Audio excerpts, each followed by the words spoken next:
तो अपन क्या बोलते हैं हिंदी में, समन्वित नासी जीव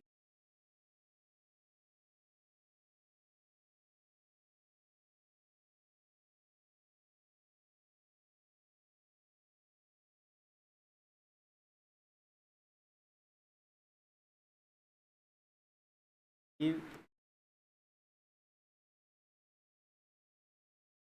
बाकी का भी इसके अंतर की का हिस्सा माना जाता है। IDM INM इसलिए लिखा है, ये भी प्रोटेक्शन में क्या होते हैं। IWM जो मैं आपको पढ़ा चुका हूँ, ये होते हैं इंटीग्रेटेड डिजीज मैनेजमेंट और इंटीग्रेटेड नेमेटोड मैनेजमेंट और इंटीग्रेटेड वीड मैनेजमेंट। ये क्या है, प्रोटेक्शन से संबंधित, पादप सुरक्षा से को नुकसान आते हैं के बारे में अपन क्या करते हैं, संबंधित, चाहे वो कीट हो या डिजीज हो, चाहे नेमेटोड हो या वीड हो, का एक समन्वित नियंत्रण किया जाता है। समन्वित नियंत्रण कैसे करते हैं, जो उपयोग या उपलब्ध सभी प्रकार के जो मेथड होते हैं तो एक क्रमबद्ध तरीके से इस प्रकार से उपयोग किया जाता है जिससे सदा पर कोई दुष्प्रभाव न पड़े, प्रकृति का न बिगड़े और अधिक से अधिक अधिक कृषि उपज प्राप्त की जा सके।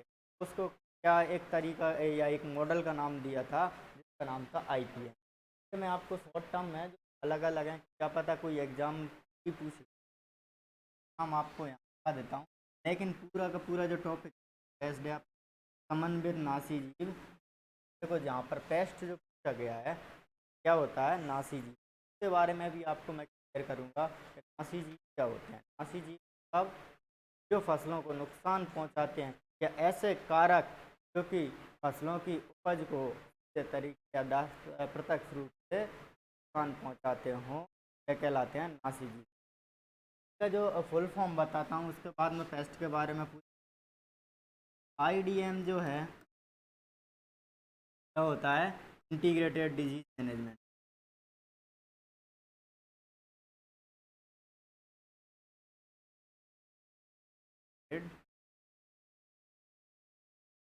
डिजीज मैनेजमेंट है, बड़ा इजी की बार ऐसे डाल दिए, पूरा नाम पूछ लें, लेकिन भाग किसके हैं, IPM के मॉड्यूल में तरह से अलग अलग नाम। अगर हमें निमेटोड के प्रति समन्वित नियंत्रण अपनाना है, सूत्रकृमि प्रबंधन, तो बोलेंगे इंटीग्रेटेड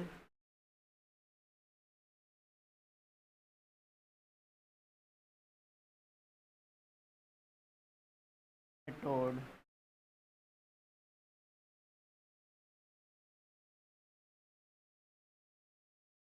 एक INM अलग होता है जिसको बोलते हैं अपन इंटीग्रेटेड न्यूट्रिएंट मैनेजमेंट, मतलब समन्वित पोषक तत्व का प्रबंधन। वो क्या होता है कि फसलों को उनकी आवश्यकता के अनुसार ही पोषक तत्व उपलब्ध कराना। ठीक है, तो वो INM अलग होता है। बात जो अपन अगर यहाँ पे किसकी बात कर रहे हैं, पादप सुरक्षा की बारे में बात की जा रही है, जो कारकों द्वारा फसलों को नुकसान पहुँचा, तो हमें क्या करना है, समन्वित प्रबंधन करना है। तो मैंने आपको IWM जो बीड का टॉपिक था आपको पढ़ाया हुआ है, तो हाँ, इंटीग्रेटेड बीड मैनेजमेंट का, उससे कुछ आपको आइडिया लगा होगा।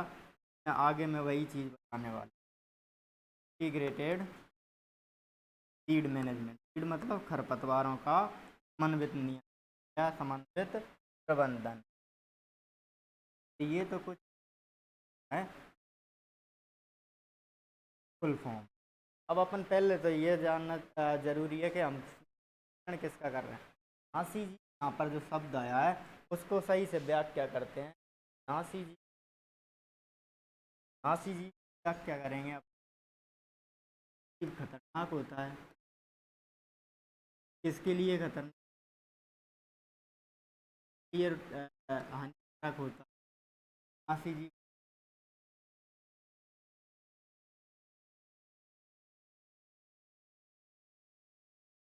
नेक्स्ट क्या होता है, कोई भी ऐसा कारक जो लिविंग हो, जैविक हो या अजैविक हो, या ऐसे कारक जो कि फसलों को नुकसान पहुंचाते हो नासी कहलाते हैं, नासी कहलाते हैं। ऐसे कारक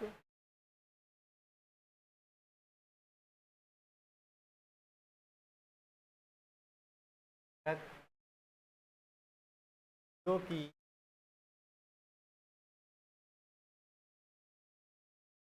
फसलों को नुकसान पहुंचाते हो,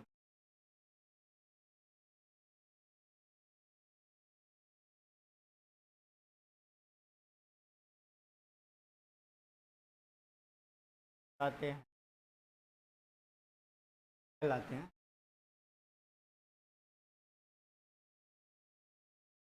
नासी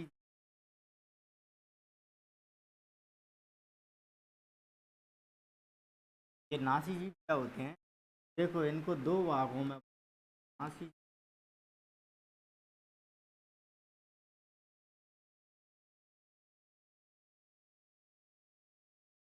दो भागों में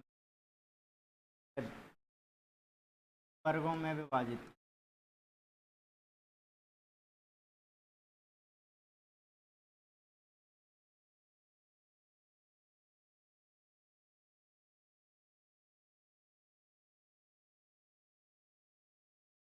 ठीक है, कौन कौन से वर्ग हैं यहाँ पर अपन बात करते हैं? नासी जीव एक तो होता है जैविक, या जो दो कारक हैं कौन कौन से हैं? जैविक और अजैविक। एक तो होते हैं जैविक कारक जो कि फसलों को नुकसान पहुंचाते हैं, ये कारक जैविक कारक का जो है, कीट हो गया,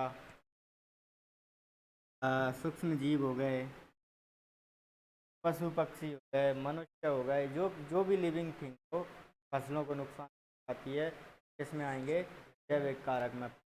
अपने बात करें खरपतवारों में तो अपने पैरासाइट होते हैं, वो भी बार भी वो क्या करते हैं, नुकसान पहुंचाते हैं, जाते हैं। तो अपन जैविक कारकों के बारे में बात करेंगे। जैविक कारक होते हैं, सबसे पहले बात करेंगे नासी की। नासी कीट मतलब ऐसे कीट जो फसलों को केवल नुकसान पहुंचाते हैं, या ऐसे कीट जो कि फसलों को लाभ की अपेक्षा हानि पहुंचाते हैं, नासी जीव कहलाते हैं। ठीक है, एक तो कौन से कारक हो गए सबसे बड़े?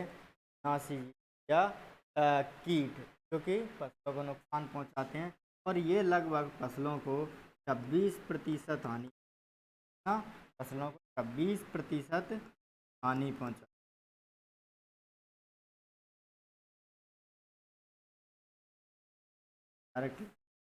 फिर अब बात करें अपन रोग, जो रोग होते हैं फसलों में किसके द्वारा होते हैं?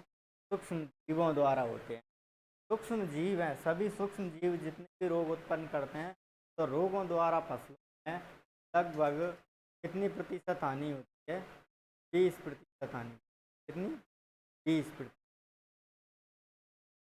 ऐसे ही बात करें खरपतवारों की, यहाँ पर ये डेटा खरपतवारों का मैं आपको बता देता हूँ। खरपतवार सबसे ज़्यादा फसलों को नुकसान पहुँचाते हैं, और ये किया गया है कि ऐसा कौन सा कारक है जो फसलों को सर्वाधिक मात्रा में उपज में नुकसान है, तो वो सबसे बड़ा कारक कौन सा है? खरपतवार है। खरपतवार फसलों को पहुँचाते हैं नुकसान लगभग, खरपतवारों की मैं लिख देता हूँ, ये पहुँचाते हैं 33% फसलों को हानि पहुँचाते हैं। ठीक है, फिर बात करें अपन रोगों द्वारा जो कि सूक्ष्म जीवों से होती है, तो रोगों से जो हानि होती है वो होती है 20 होती है।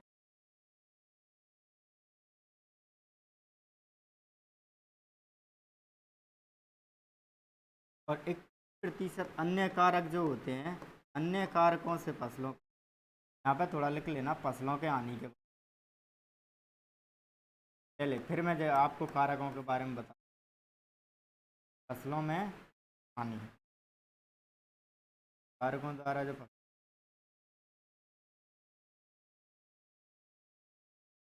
तो अन्य कारकों द्वारा कितनी ये होती है 21%। ये डिटेल आपसे कही कैसे भी कोई आ जाए। सबसे ज़्यादा जो कारक कौन है? खरपतवार। खरपतवार। आइए अब अपन आगे जैविक और अजैविक कारकों के बारे में आगे बताता हूँ। तो मैं बता के कारक होते हैं वो दो प्रकार के होते हैं। पानी पहुँच कारक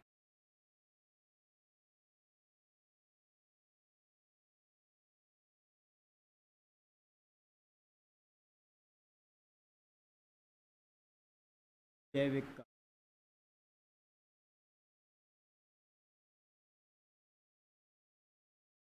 आ गया कारक। जैविक कारकों की बात करें तो कारक हैं कि जो फसल को नुकसान पहुंचाते हैं के अंतर्गत आते हैं। तो करें यहाँ पर नासी की कौन से आते हैं? नासी की।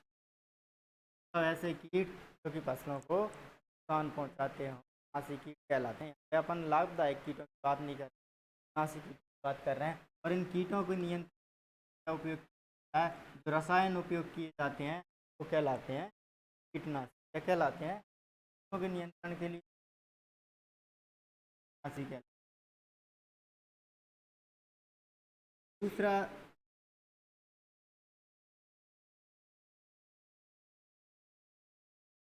जैविक कारक बता रहा हूँ आप, ठीक है। जैविक कारक कौन कौन से हैं पहले उनकी बात कर रहा हूँ, उसके बाद मैं आपको अजैविक कारकों के बारे में बता। फिर बात करते हैं अपन यहाँ पे, अगर देखो खरपतवारों का उदाहरण भी ले सकते हैं। खरपतवारों के नियंत्रण आपको पहले ही पढ़ा चुका हूँ। नासी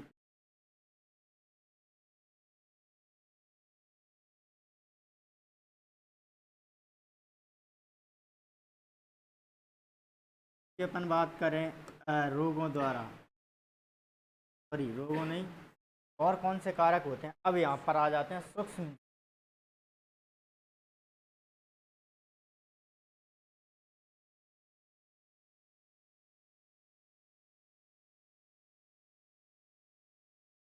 इसके अंतर्गत देखो सूक्ष्म की बात करें, आ गया कवक आता है।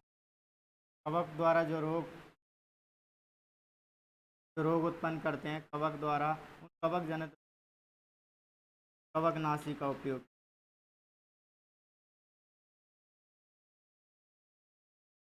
जीवाणु जीवाणु भी फसलों को रोग उत्पन्न करके नुकसान पहुंचाते हैं।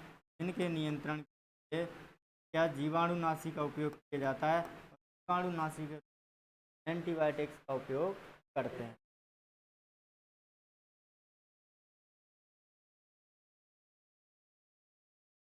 नंबर 3 पर बात करें तो वायरस होते हैं, जो कि अभी दुनिया में एक खतरनाक वायरस कोविड-19 के रहा है। सरकार फसलों में वायरस नुकसान पहुंचाते हैं।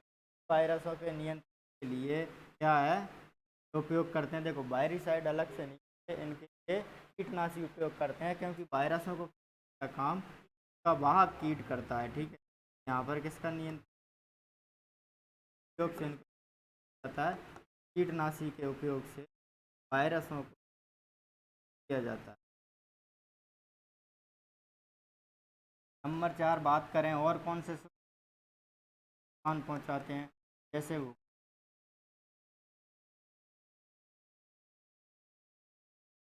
सूत्रकृमि के लिए अपन क्या करते हैं? सूत्रकृमिनाशी। जो रसायन उपयोग करते हैं उनको सूत्रकृमिनाशी कहा जाता है। इसी प्रकार और अन्य जो जैविक कारक कौन कौन से हैं? अब जैविक कारकों में यहाँ देखो चूहे भी नुकसान पहुँचाते हैं। भंडारण में और खेत में भी चूहे काट कर क्या कर देते हैं? नष्ट कर देते हैं, पौधों को काट देते हैं। पशुओं को नियंत्रित करने के लिए रोडेंटिसाइड उपयोग।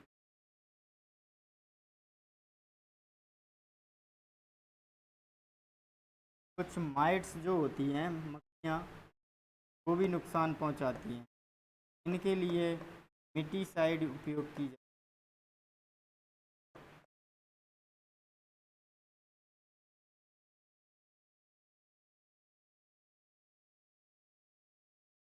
माइकोप्लाज्मा जैसे अन्य हो गया, माइकोप्लाज्मा जैसे पता है नहीं, वो भी नुकसान पहुंचाता है।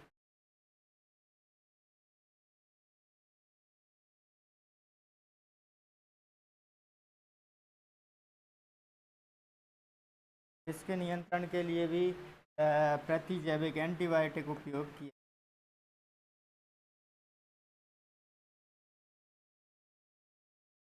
अन्य जैविक कारकों में अपन बात करें कौन कौन से आते हैं, जैसे मनुष्य स्वयं भी कहीं का नुकसान पहुंचाता है। हमारी अनफॉर्चुनेट जो अवैज्ञानिक तरीके हम आते हैं, उनके कारण कभी कभी फसल को सीधा नुकसान।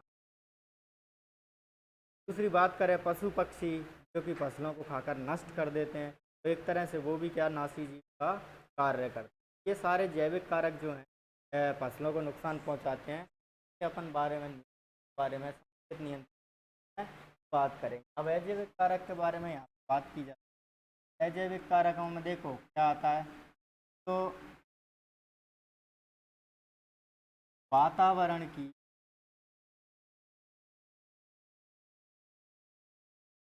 प्रतिकूल दशाएं। क्या आएगा, वातावरण की प्रतिकूल दशाएं, जैसे पाला पड़ गया, ठीक है, ओले पड़ गए, तापक्रम अधिक हो गया, कई बार अंकुरण आया, परिपक्वपन पर अधिक कम हो गया, जल की उपलब्धता नहीं हो पाई, ठीक है, या आर्द्रता नमी में कम हो गई, कमी में। इसके अलावा कभी खरीफ की ऋतु में सही मात्रा में बरसात न हो या समय पर बरसात न होने के कारण भी उपज प्रभावित होती है। ये सारे कारक जो हैं वातावरण के कारकों में आते हैं और जो कि अजैविक कारक कहलाते हैं। इसके अलावा और कौन से हैं, पोषक तत्वों की कमी द्वारा होने वाले कार्य की विकार। पोषक तत्वों की कमी ये भी क्या करती है, फसलों को कम करती है। किसमें आती है, अजैविक कारकों में। फिर बात करें अपन नंबर 3 पर, पोषक तत्वों की अधिकता भी। अगर अधिक मात्रा में पोषक तत्व देते हैं वो भी फसलों की उपज को प्रभावित करते हैं। पोषक तत्वों की अधिकता। आगे अगर अपन बात करें तो इसमें और क्या जोड़ सकते हैं,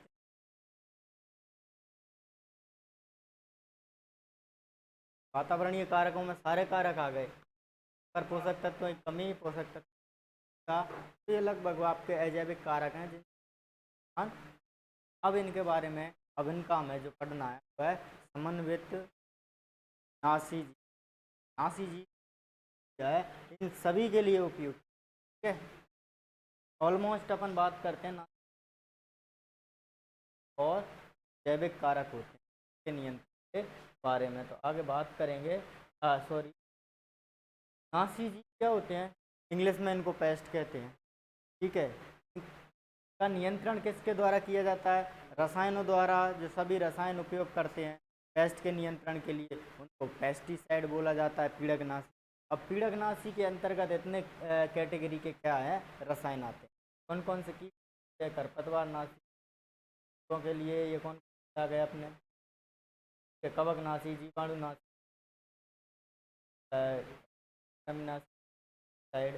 सूक्ष्म जीव अपने कहाँ तक आ गए, यहाँ तक सूक्ष्म, ठीक है। उसके बाद ये नंबर 4 हो जाएगा, 5 हो जाएगा, और 4 सूक्ष्म आपको, सॉरी, ये माइकोप्लाज्मा भी सूक्ष्म जीव के अंतर्गत आता है। थोड़ा सा सही कर लेना। 5 होते हैं जो नुकसान पहुंचाते हैं। एक एलगी भी होता है जो फसलों को नुकसान पहुंचाता है, रेड रस्ट नामक कॉफी और आम में उत्पन्न है। तो अब अपन बात करते हैं आगे इनके समन्वित नियंत्रण के बारे में। समन्वित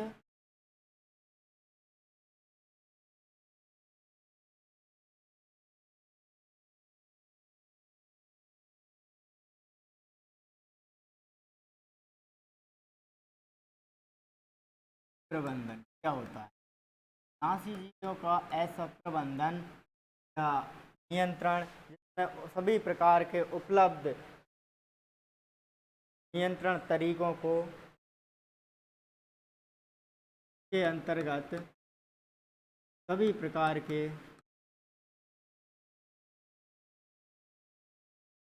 उपलब्ध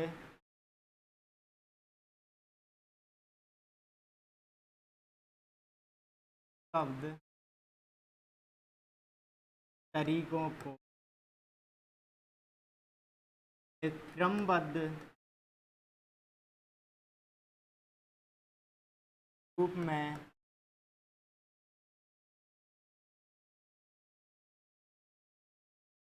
प्रयोग किया जाता है।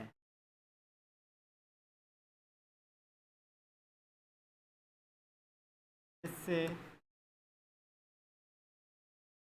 मृदा का स्वास्थ्य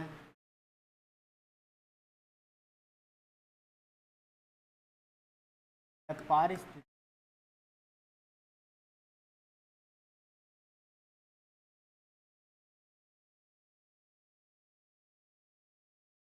संतुलन बना रहे।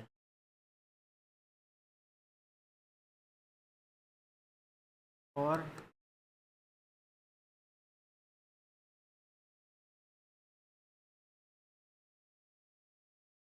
अधिक फसलों की उपज प्राप्त जा सके के अंतर्गत आता है समन्वित नाश के अंतर्गत दो शब्द आते हैं। एक तो होता है ETL, तो बोलते हैं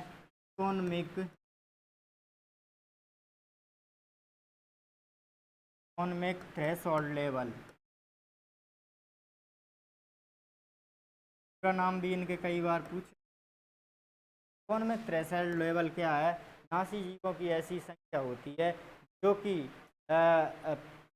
फसलों को नुकसान या आर्थिक नुकसान करने के लिए उत्तरदायी हो। ऐसी नाशीजीव संख्या जो कि फसलों के लिए आर्थिक रूप से नुकसान करने के लिए उत्तरदायी होती है, खेल कहलाता है। इसको बोलते हैं आर्थिक दहलीज स्तर, बोलते हैं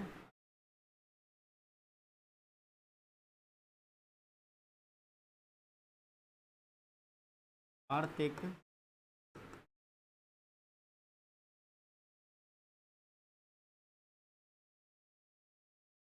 दहलीज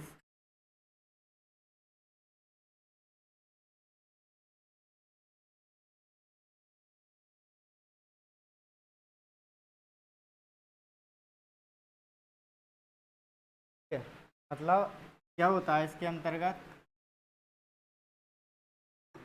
नाशीजीवों की संख्या जो कि फसलों को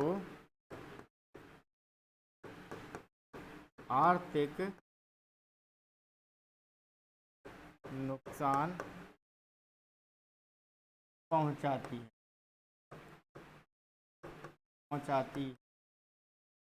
और इसी ETL पर हमें क्या करना पड़ता है?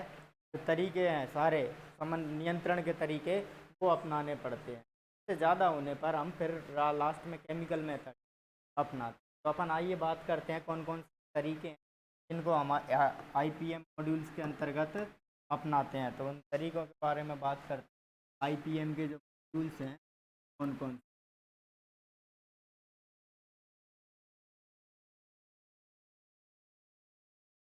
से कौन कौन बात करेंगे अपन?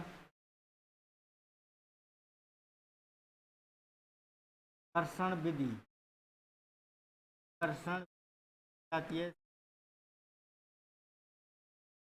कल्चरल मैथ,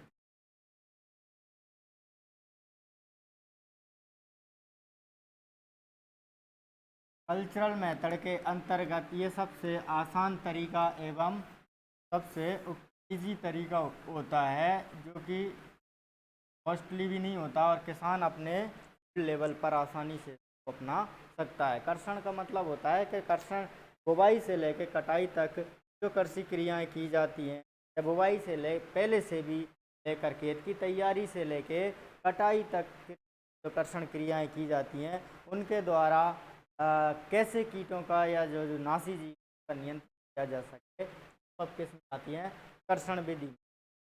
जैसे अपन बात करते हैं सबसे पहले की गर्मियों की गहरी जुताई। गर्मियों गहरी जुताई ये किसके आता है? फल में गहरी जुताई क्या किस लिए करते हैं? जब मई के महीने में अधिक तापक्रम होता है तो फसलों के जो नासी जीव जैसे कि या तो उनकी जो सुसुप्त अवस्था होती है वो मृदा में पड़ी रहती है। जो सुसुप्त अवस्था कौन सी होते हैं सभी लगभग कीट जो है सुसुप्त अवस्था जो होती है उनकी वो होती है प्यूपा। तो उस अवस्था में वो मृदा में पड़े रहते हैं। या फिर बात करें रोगों की तो उनके रोगों के जो स्पोर्स होते हैं अणु होते हैं या जो मृदा जनित रोग होते हैं मृदा में ही पड़े रहते हैं। जैसे ही उनको कीटों को या उन रोगों की अवस्था को की परपोषी फसल उपलब्ध हो पाती है तो वापस वो पनप जाते हैं। ऐसे रोग की और खरपतवार भी जाते हैं। इनको नियंत्रित करने के लिए क्या किया जाता है? गर्मियों में गहरी जुताई की जाती है ताकि मृदा की निचली सतहों में पाए जाने वाले ऐसे नासी जीव अवस्था को नष्ट किया जा सके। इससे नष्ट किया जा सके अधिक तापक्रम के कारण जब वो ऊपरी सतह पर आ जाते हैं तो उनकी क्रियाविधि या जो पापचय क्रियाएँ हैं वो बंद हो जाती हैं, के कारण वो मर जाते हैं। गर्मियों की गहरी जुताई है वो नासी जीव में बहुत ही उपयोगी होती है क्योंकि हमें फसल की बुवाई से या मई के महीने में करनी आवश्यक है। ठीक है। दूसरी बात करें, देखो जुताई करने के बाद क्या करते हैं अपन? बुवाई। एक दो लाइट जुताई और की जाती हैं लेकिन वो इतने नियंत्रण में नहीं। तो अपन क्या कर सकते हैं? एक तो बुवाई का तरीका सही हो, बुवाई का या समय पर बुवाई की, समय पर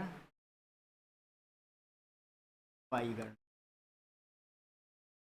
कई रोग ऐसे हैं जो अर्ली या लेट करते हैं, मतलब आगे थी पचेती बुवाई में रोग कीट ज़्यादा पनपते हैं। एक जो उनका उपयुक्त समय होता है उस समय हमें क्या करना चाहिए? बुवाई करनी। बुवाई का तरीका भी यहाँ पर क्या करता है? जैसे हमने क्या किया, रोगग्रस्त कीटग्रस्त चीज़ों को ले लिया और उन बीजों रोगों से क्या हो गया? उत्पन्न हो जाते हैं रोग। बुवाई का तरीका जो अनफोल्ड होता है वो भी इसके बताता है। उसके बाद क्या आता है? निराई गुड़ाई। निराई गुड़ाई भी इसके अंतर्गत आती है।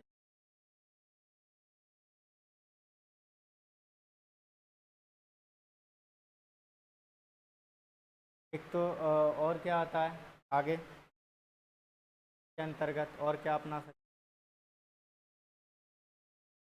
हैं? तो अपन इसके अंतर्गत सॉइल सोलराइजेशन।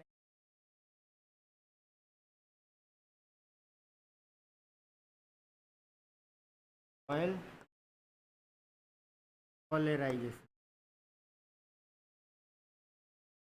तो नर्सरी लगाते हैं उन क्षेत्रों के लिए उपयोग होता है। तो उन नर्सरियों का सॉइल सोलराइजेशन कर सकते हैं।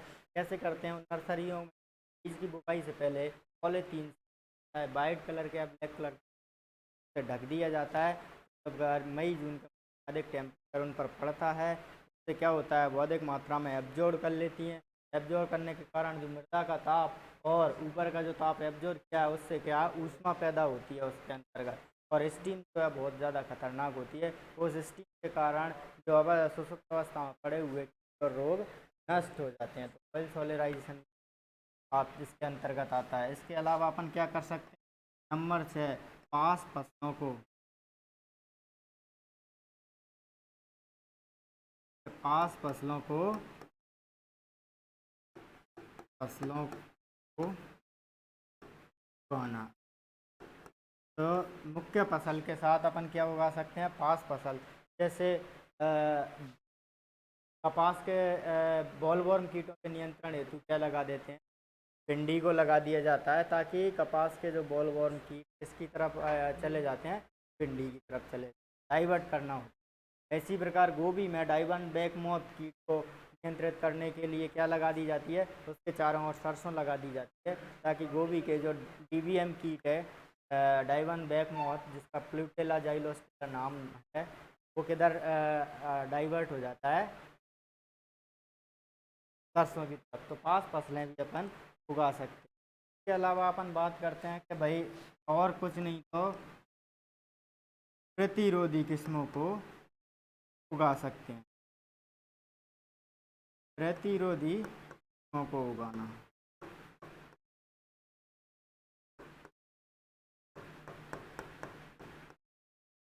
प्रतिरोधी किस्मों को अपन उगा सकते हैं। ये कौन से हैं अपने तरीके? और देखो एक और इसमें फील्ड सैनिटेशन बहुत उपयोगी है, मतलब खेत की सफाई। नंबर 8 पर सबसे पहले हमें तो खेत की सफाई करनी चाहिए। पूर्ववर्ती फसल है उसके जो अवशेष हैं उसको इकट्ठा करके किसी गड्ढे में दबाकर नष्ट कर देना चाहिए या जलाकर नष्ट कर देना चाहिए। वैसे जलाना आजकल जो बैन कर दिया है, जो धान है, अवशेषी भाग को बेस्ट डिकम्पोजर आता है, इससे डिकम्पोज करिए या भूसा बनाइए, खाद बनाइए, जो भी है। तो खेत की सफाई करने से क्या होता है, जो इनकी जो अवशेषों में, फसलों के अवशेषों में रोग कीट पनपते हैं उसको नियंत्रित किया जा सकता है। जैसे गन्ने की पत्तियों में गन्ने का पायरेला कीट पनपता है या पायरेला की पीपावस्था सुप्त अवस्था में जाती है, तो अपन गन्ने की पुरानी पत्तियों को इकट्ठा करके अगर किसी गड्ढे में दबा दें या नष्ट कर दें तो इस प्रकार के कीटों से भी बचा जा सकता है। तो ये लगभग आपके जो कर्षण जो हम साथ साथ करते हैं उसमें थोड़ा सा ध्यान रखा जाए तो हम कीटों का भी जो है नासी जीव का भी नियंत्रण कर सकते हैं। आगे बात करते हैं, दूसरा जो तरीका आता है, दूसरा तरीका आता है यांत्रिक विधि।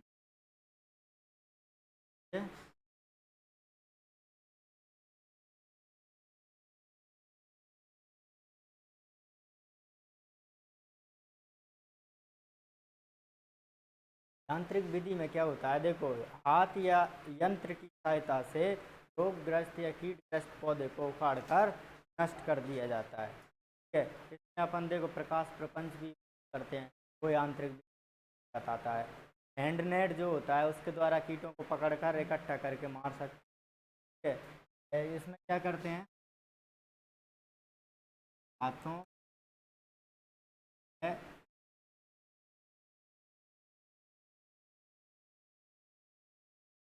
सहायता से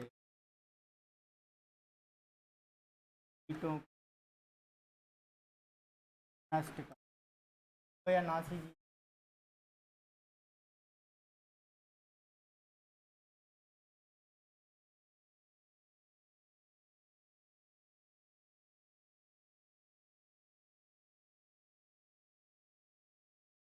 यांत्रिक विधि के अंतर्गत आता है। जैसे अंतर्गत तो क्या आ गया, नेट, नेट द्वारा क्या करते हैं, कीटों को पकड़ के मार दिया।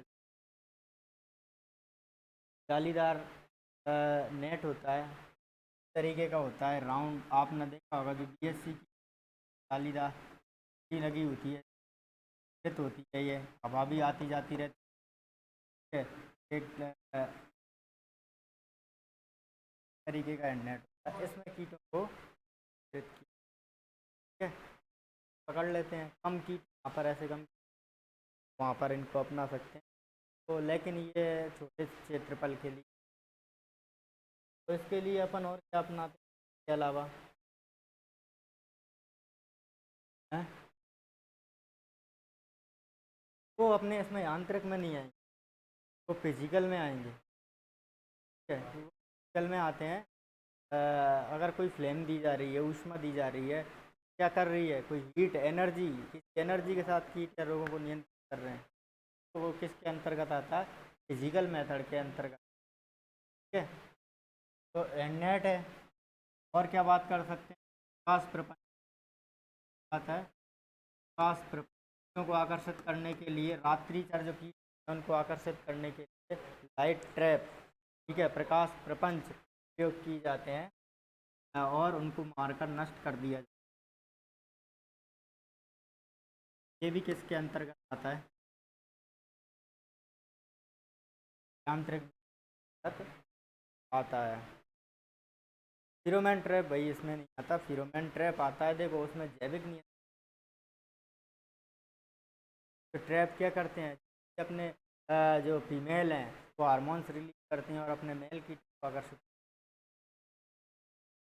जैविक नियंत्रण आता है, जो मैंने कल बताया था, हेलिकोवर्पा के लिए आकर्षित करने के लिए हेलिल्यूर कहा जाता है। ठीक है, गॉसिफ्ल्यूर कौन सा है? पैक्टिनोफोरा गॉसिफ्ल्यूर, तो वो अलग है। वो किसमें?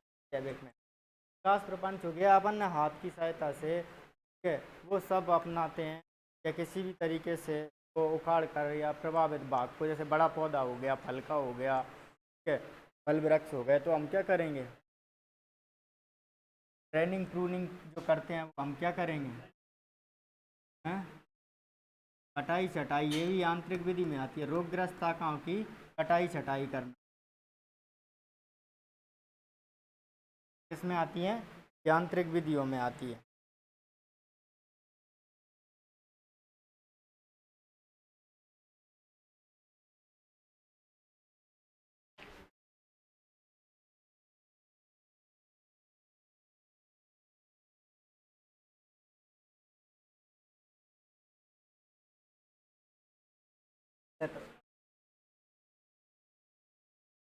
हाँ, आईपीएम जो नासी जीव नियंत्रण शब्द है वो एस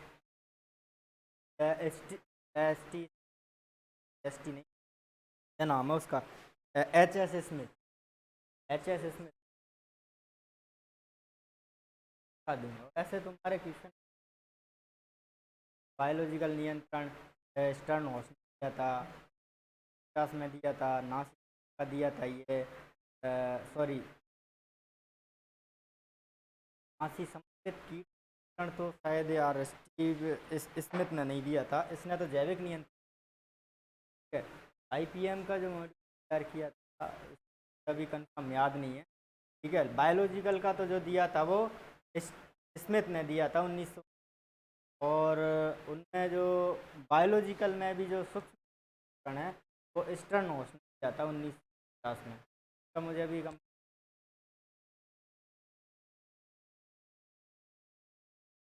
चलो मैं कभी बता दूंगा। ठीक है, तो ये दो तीन तरीके जो अपनाए जाते हैं अंतर्गत अपनाए जाते हैं। फिर आती है अपनी नंबर 3 पर भौतिक विधि।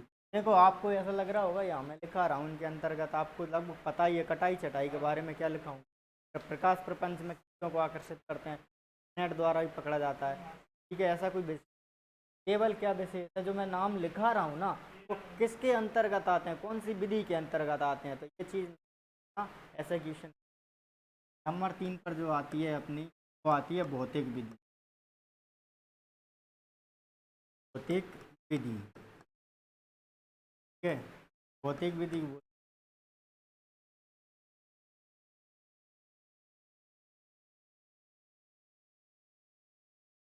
को बोलते हैं।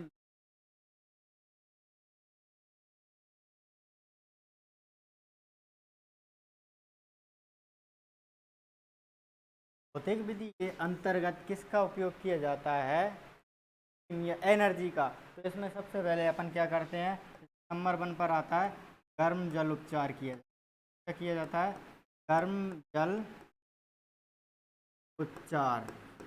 बुवाई से पूर्व बीजों एवं पौधों के जो भाग उपयोग किए जाते हैं उनको गर्म जल उपचार किया जाता है। जैसे मैंने आपको गन्ने में बताया था, लाल सड़न बचने के गर्म जल उपचार किया जाता है। मैंने आपको गेहूं का जो बीज जनित रोग है, आंतरिक बीज जनित रोग, मट रोग है, उसके नियंत्रण गर्म जल उपचार किया जाता है। इस गर्म जल उपचार का जो कॉन्सेप्ट दिया था वो सबसे पहले जॉनसन ने दिया था, जॉनसन ने। इसके अलावा दूसरा है सोलर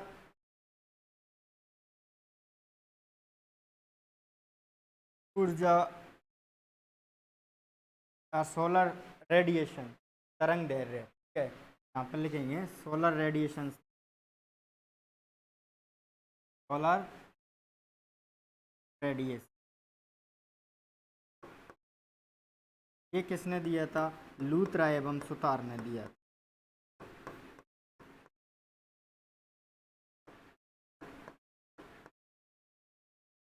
के अंतर्गत क्या उपयोग किए जाते हैं? किए जाते हैं अल्फा किरणें द्वारा किया जाता है, ठीक है। बीटा किरणों द्वारा भी नियंत्रित किया जाता है, और सबसे ज़्यादा जो उपयोग की जाती हैं वो गामा किरणें उपयोग की जाती हैं। गामा किरणों का के द्वारा रेडिएशन को करते हैं, जब जो ग्रस्त भी किया जाए। और आपने जो स्टीम थेरेपी वो कौन सी है? लगातार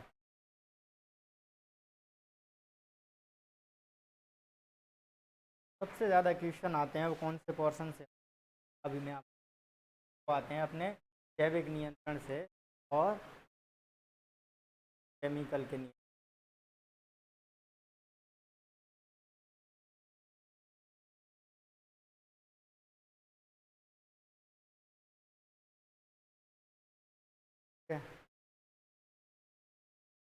तो आगे बात करते हैं अपन जैविक नियंत्रण।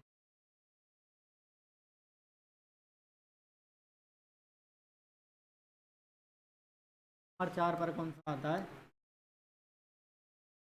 जैविक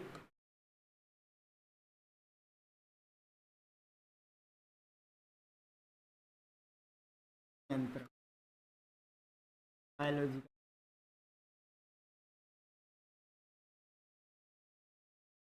बायोलॉजी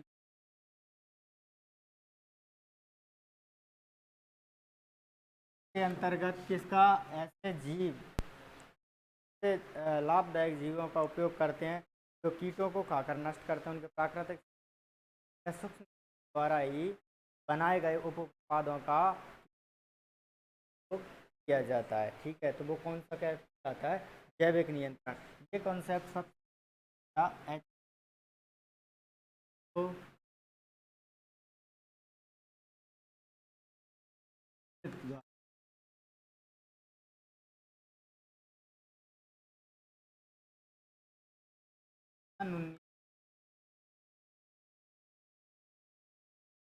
आ गया,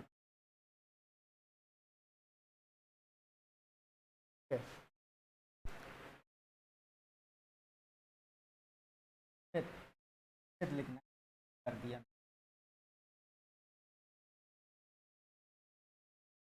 कर दिया।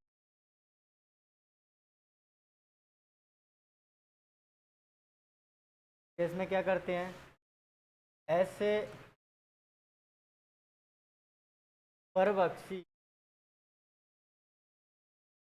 या परजीवी आपकी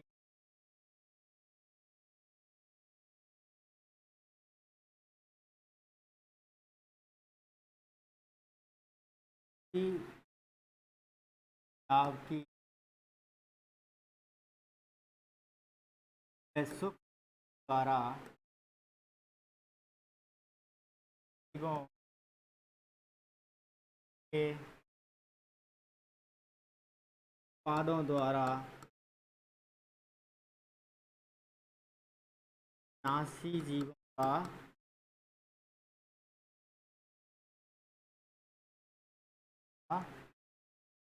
नियंत्रण।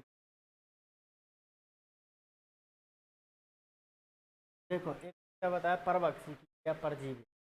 परभक्षी जो बताया है यहाँ पर, परभक्षी के बारे में बताया, ये क्या होते हैं? ये कीट आकार में अपने जो परपोषी कीट, ठीक है, लेकिन आकार में अपने परपोषी के बड़े होते हैं और उनको खाकर पकड़ कर नष्ट करते हैं, ठीक है। परभक्षी भक्षण कर जाते हैं, जब कली नहीं खाती है लाइट में आ जाती है। तो ऐसे परभक्षी की जो हैं क्या करते हैं, अपने परपोषी कीटों को खाकर नष्ट कर देते हैं।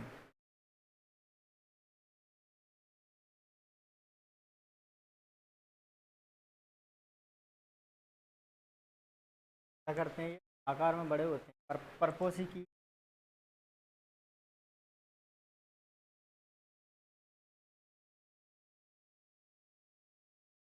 आकार में बड़े हैं, पूर्ण रूप से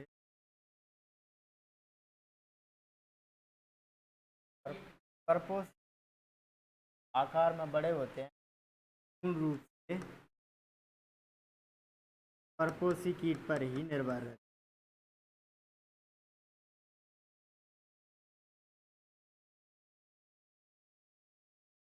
निर्भर कौन से होते हैं, परभक्षी कीट।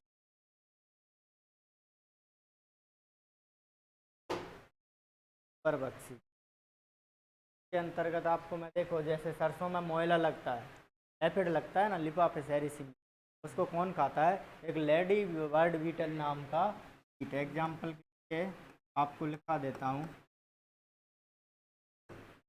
सरसों के मोयला का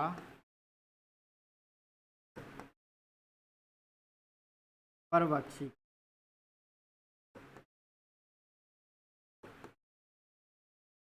है लेडी बर्ड बीटल।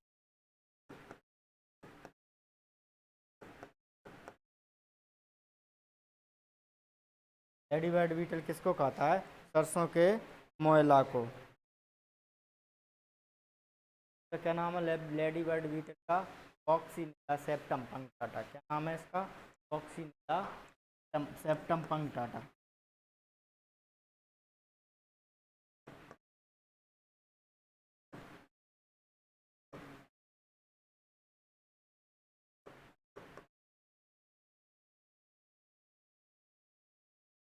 इसी प्रकार परजीवी आप कीट होते हैं, जो कि क्या करते हैं, अपने कीटों की मुख्यतः लार्वा अवस्था को नष्ट करते हैं और अपने परपोषी के आकार में समान होते हैं, और उनकी जो परजीवी आप कीट की भी एक अवस्था अपने परपोषी कीट पर ही निर्भर होती है। ठीक है, उसके बाद वयस्क होने के बाद उनको नष्ट कर देते हैं और अपना जीवन यापन करते हैं। नेक्स्ट कौन से होते हैं, परजीवी लाभ।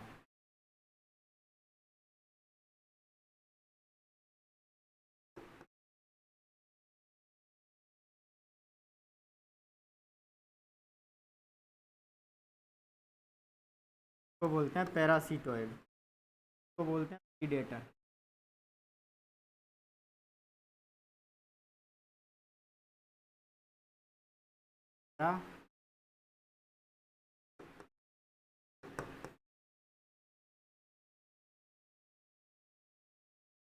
क्या आएगा नहीं है, वाले लाइन।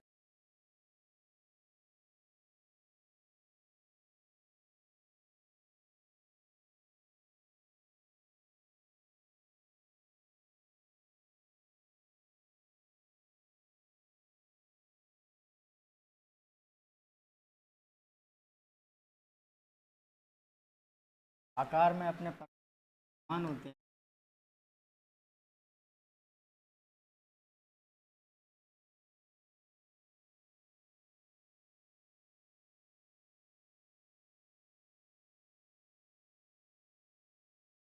समान होते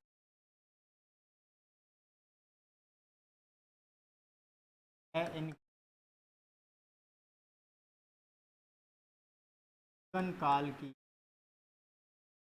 एक अवस्था परपोषी पर निर्भर होती है, परपोषी पर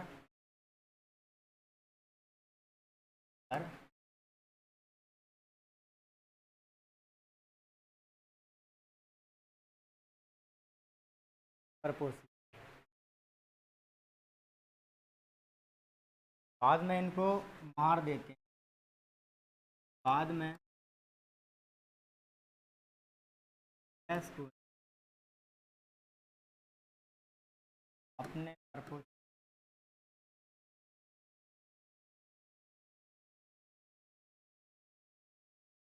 मार देते बनापन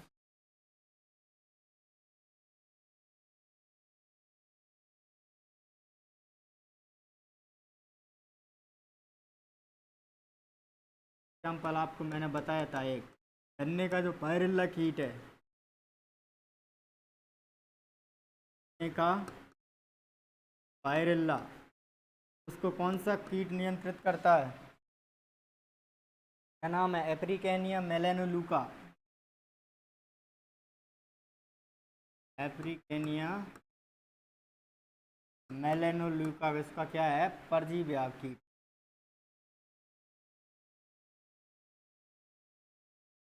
लिखाया था ना मैंने आपको लास्ट क्लास में।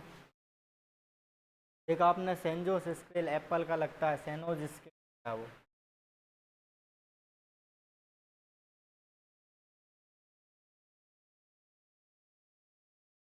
कीट इसमें लगता है, एप्पल में लगता है। तो परजीवी कीट का होता है एनकार्सिया परनीस।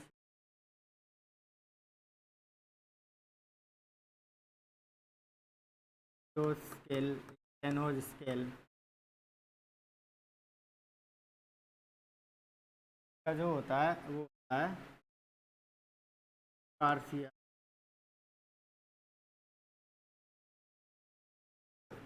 परनीस है।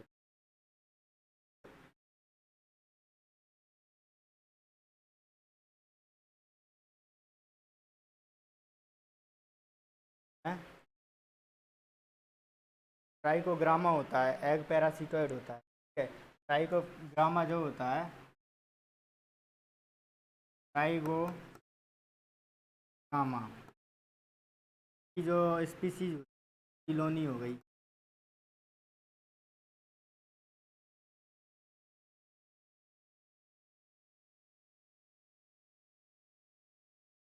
क्या अनपरजीव्याब होता है अपने की नष्ट करता है। किसको करता है? लेपिडोप्टेरा की लटों को। लेपिडोप्टेरा ऑर्डर की लटों को, लेपिडोप्टेरा गण की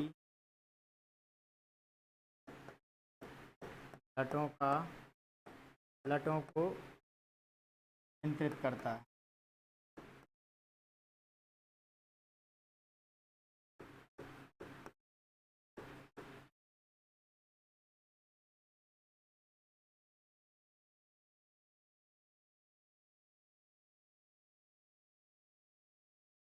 तो ये दो तीन परजीवी आपके बाद आते हैं अपने सूक्ष्म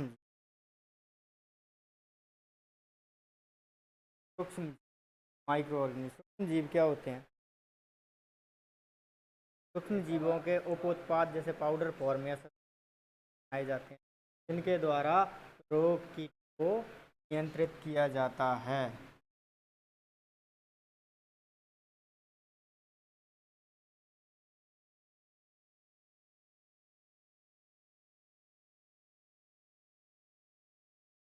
माइक्रो ऑर्गेनिज्म। अब इसको किस क्या था? स्टर्नोस क्या था? स्टर्नोस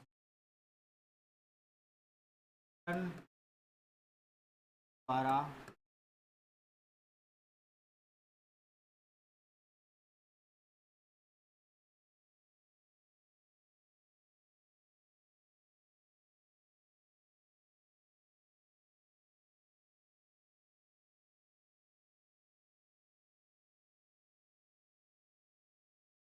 ठीक है।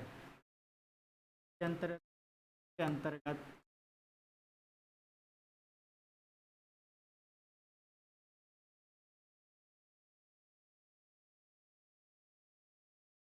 जीवों के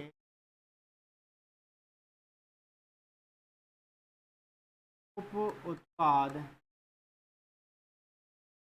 का मांसपेशियों के नियंत्रण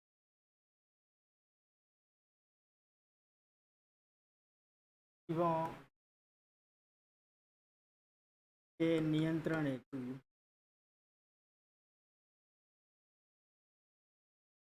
उपयोग किया जाता है, तो करते हैं। हाँ सी जी, वो सब आ गया इसमें। अब इसमें अपन बात करते हैं तो जीव कौन से आते हैं, अपन बात करते हैं कवक। कवक में कौन कौन से आते हैं, देखो सबसे पहले अपन बात करेंगे जो सबसे ज़्यादा उपयोग, ट्राइकोडर्मा। ट्राइकोडर्मा की दो स्पीसीज हैं, एक तो ट्राइकोडर्मा विरिडी, ट्राइकोडर्मा हर्जियानम। कौन सी है, देखो हर्जिया, दो स्पीसीज करते हैं। कवक जनित रोगों एवं सूत्रकृमि जनित रोगों के नियंत्रण हेतु उपयोग की, तो नियंत्रित करती हैं दोनों। कवक जनित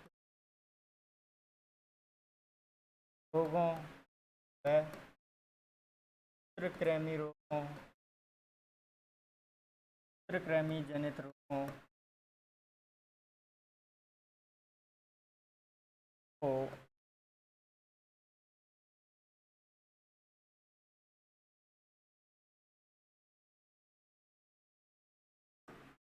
और अन्य कवक कौन कौन से हैं जो कि एंटागोनिस्ट एजेंट्स में कवक जनित और सूत्रकृमि जनित रोगों के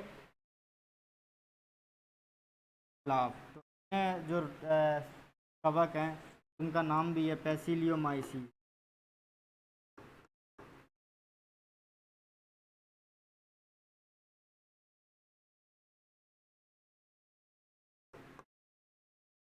इलासीनस,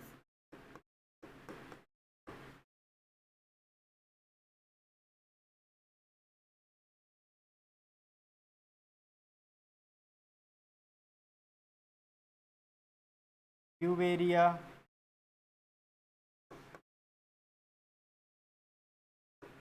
पैसिवियाना।